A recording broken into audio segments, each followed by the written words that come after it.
ఒక బావి దగ్గర నలుగురు ఆడవాళ్లు నీళ్లు పట్టుకుంటూ ఇలా మాట్లాడుకుంటున్నారు. ఒక ఆవిడ, నా కొడుకు కాశీలో చదువుకున్నాడు, సంస్కృతంలో డిగ్రీ చేసి పెద్ద విద్వాంసుడయ్యాడు.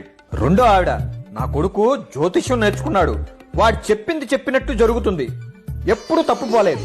మూడో ఆవిడ, నా కొడుకు పక్కూరులో ఉపాధ్యాయుడిగా చేస్తున్నాడు, అందరినీ ప్రయోజకులను చేస్తున్నాడు. నాలుగో ఆవిడ సైలెంట్ గా ఉంది. మిగతా ముగ్గురు, మరి నీ కొడుకు సంగతి ఏంటి అని అడుగుతారు.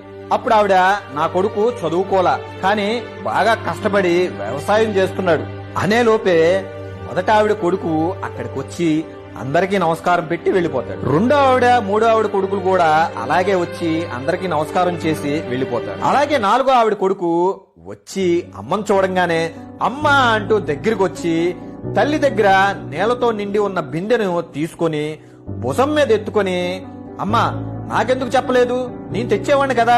అది విన్న మిగతా ముగ్గురు ఆడవాళ్లు ఆశ్చర్యపోయి చూస్తుంటారు. ఈ కథ సారాంశం ఏంటంటే, చదువు, గొప్ప ఉద్యోగం, గొప్ప పేరే కాదు, తల్లిదండ్రులను ప్రేమగా చూసుకునే గొప్ప సంస్కారం కూడా ఉండాలి. Download ShareChat.